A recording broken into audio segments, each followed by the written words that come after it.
आखिर नाम बदलने में क्या प्रॉब्लम है? क्या कोई गवर्नमेंट अपने हिसाब से स्कीम्स के नाम भी नहीं बदल सकती? दूसरों के काम पर खुद क्रेडिट लेने में भी क्या ही प्रॉब्लम है? अगर कुछ कर नहीं सकते तो नाम बदल दो, इतिहास बदल दो, पुरानी सरकारों के काम बदल दो और एमजी की जगह वीबी जी राम जी कर दो या फिर ABCDEFG कर दो। मनरेगा को लगातार कोसते रहने के बाद भी कोविड के समय सरकार ने इसका ही सहारा लेकर लाखों लोगों को रोजगार दिया। कोविड के ईयर 2020-21 में करीब 7.5 करोड़ और 21-22 में 7.2 करोड़ परिवारों को रोजगार मिले, जबकि 2014-15 से लेकर 2024-25 के पूरे दशक में ऑन एन एवरेज 5.6 करोड़ परिवारों को रोजगार मिले। मनरेगा दुनिया का सबसे बड़ा वेलफेयर प्रोग्राम है और अगर हम इसके बजट में एक्सपेंडिचर को देखें तो ये स्कीम लगातार इंपॉर्टेंट बनी हुई है। 2006-7 में सरकार ने ग्रामीण विकास के टोटल खर्च का 46.5% मनरेगा पर किया, जबकि 2013-14 में ये बढ़कर 56.23% हो गया। इसके बाद के सालों में ये थोड़ा गिरकर 2015-16 में 48.26% और 2024-25 में 49.53% हो गया। इन सब के बावजूद अब सरकार एक नया लीगल फ्रेमवर्क लेकर आई है जिससे मनरेगा पर बुलडोजर चलता दिख रहा है। ये भी सही है, जिस प्रोग्राम में बुलडोजर चलाने पर पाबंदी हो उस पर ही बुलडोजर चला दो। सरकार लोगों के बारे में इतना सोच रही है कि मनरेगा में 100 डेज एम्प्लॉयमेंट देने की जगह अब 125 डेज दिया जाएगा। जब सब कुछ कम किया जा रहा हो तो दिखाने के लिए कुछ तो बढ़ाना ही पड़ेगा। लेकिन ये क्या, लास्ट 20 इयर्स में स्कीम में शामिल परिवारों को पूरे साल में ऑन एन एवरेज 50 डेज तक का एम्प्लॉयमेंट भी नहीं मिला।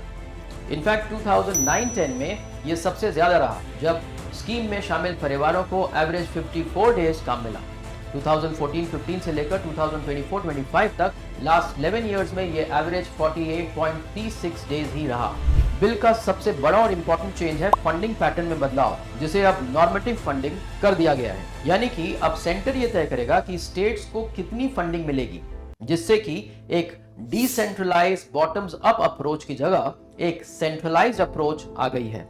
और जो प्रोग्राम पहले डिमांड ड्रिवन था अब सप्लाई ड्रिवन हो गया है। पहले ग्राउंड सिचुएशन और रोजगार की डिमांड के हिसाब से फंड एलोकेशन किया जाता था, अब ये होगा केंद्र सरकार के इशारे पर। पहले वेजेस के लिए कंप्लीट 100% फंडिंग और मटेरियल कॉस्ट की 75% फंडिंग सेंटर करता था, लेकिन अब इसकी ओवरऑल फंडिंग का सिर्फ 60% सेंटर करेगा और 40% फंड स्टेट्स को प्रोवाइड करने होंगे। बस नॉर्थ ईस्ट और हिमालयन स्टेट्स में सेंटर टोटल फंडिंग का 90% प्रोवाइड करेगा। बढ़िया है।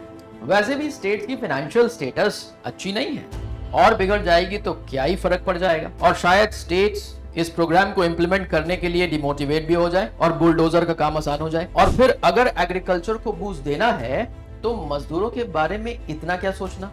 नए लॉ में सभी स्टेट्स ये नोटिफाई कर सकते हैं कि साल में 60 डेज के लिए प्रोग्राम बंद किया जा सकता है, जिससे कि एग्रीकल्चर के पीक सीजन में मजदूर आसानी से मिल सके। और अगर स्टेट 60 डेज नोटिफाई नहीं करते तो नॉर्मेटिव फंडिंग के फ्रेमवर्क में जो भी एक्स्ट्रा एक्सपेंडिचर आएगा वो स्टेट्स को खुद ही देना पड़ेगा। आखिर गवर्नमेंट वेज इन्फ्लेशन को भी तो रोकना चाह रही है।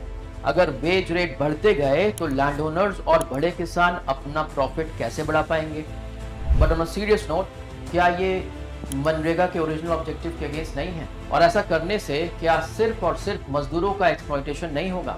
मजदूरों को कम वेजेस पर काम करने का कंपल्जन नहीं होगा, लेकिन क्या ही फर्क पड़ता है? मजदूरों की चॉइस बढ़ाने, उनके राइट्स को बचाने से क्या ही होगा। एक और अजीब सी बात यह है कि सरकार ने एडमिनिस्ट्रेशन पर किए जाने वाले खर्च का कैप अब 6% से बढ़ाकर 9% कर दिया है। इसका कारण बताया गया है टेक्नोलॉजी में चेंज करना, स्टाफ बढ़ाना, रिफॉर्म्स करना और ट्रेनिंग देना। वैसे तो ये बात एडमिनिस्ट्रेटर्स को सही समझ आएगी, लेकिन डेटा कुछ और ही बता रहे हैं। पिछले 10 सालों में 2015-16 से 2024-25 तक एडमिनिस्ट्रेशन पर खर्च टोटल खर्च का सिर्फ 4.35% ही रहा है। और वैसे भी जब हर साल स्कीम का बजट एक्सपेंडिचर बढ़ता जा रहा है तो एडमिनिस्ट्रेटिव एक्सपेंडिचर को इतना ज्यादा बढ़ाने की आखिर क्या जरूरत थी? बढ़े हुए कैप से क्या करप्शन नहीं बढ़ेगा? क्या जनता के पैसों का गलत इस्तेमाल नहीं होगा?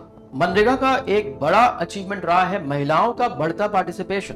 2006-7 में उनका पार्टिसिपेशन रेट 41% था, जो 2013-14 में बढ़कर 52.8% हो गया। और 2024-25 में और बढ़कर 58.8% हो गया। लेकिन SC/ST का उनके पार्टिसिपेशन में लगातार जो कमी आई है, उसके लिए गवर्नमेंट क्या प्लान कर रही है? SC का पार्टिसिपेशन 2006-07 में 25% से बढ़कर 2010-11 में 30.6% हो गया, जो कि अब तक का सबसे ज्यादा है। लेकिन इसके बाद इसमें गिरावट आना शुरू हुई। 2014-15 में ये 22.4% हो गया और 2024-25 तक गिरकर 18.63% रह गया। और 2006-07 में जब प्रोग्राम 200 मोस्ट बैकवर्ड डिस्ट्रिक्ट्स में शुरू हुआ तो ST का पार्टिसिपेशन रेट 36% था। लेकिन जब प्रोग्राम को बाकी डिस्ट्रिक्ट्स में एक्सपेंड किया गया तब ST का पार्टिसिपेशन ऑब्वियस रीजंस की वजह से 2009-10 में 20.7% हो गया।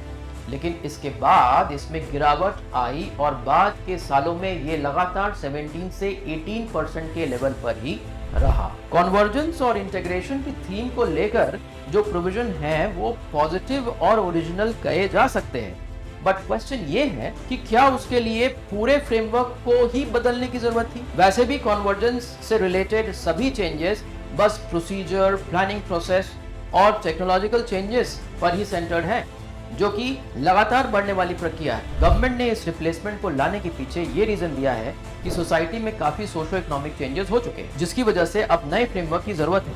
लेकिन ये बदलाव तो लगातार ही हो रहा था, फिर अचानक से ये सब करने की क्या जरूरत थी? और फिर जो बदलाव किए भी जा रहे हैं वो सरकार के रीजन से मेल नहीं खाते। जरूरी मुद्दों पर कम और अनइम्पोर्टेंट इश्यूज में ज्यादा चेंजेस किए गए दिखाई पड़ते हैं। जाहिर है सरकार मनरेगा के फंडामेंटल्स पर ही बुलडोजर चलाना चाह रही है। ये नहीं भूलना चाहिए कि मनरेगा एक वेलफेयर स्कीम है, ना कि डेवलपमेंट स्कीम। मनरेगा के जो भी चैलेंजेस हैं उनको रिजॉल्व करने के लिए गवर्नमेंट रूल्स और प्रोसीजर्स में चेंजेस कर सकती, और अगर लॉ में कुछ चेंजेस की रिक्वायरमेंट थी तो उसके लिए MGNREG एक्ट में अमेंडमेंट भी हो सकता था। नए फ्रेमवर्क को लाने के पीछे मेन पर्पस सिर्फ पॉलिटिकल है, जिससे यूपीए गवर्नमेंट की लेगेसी पर बुलडोजर चलाया जा सके।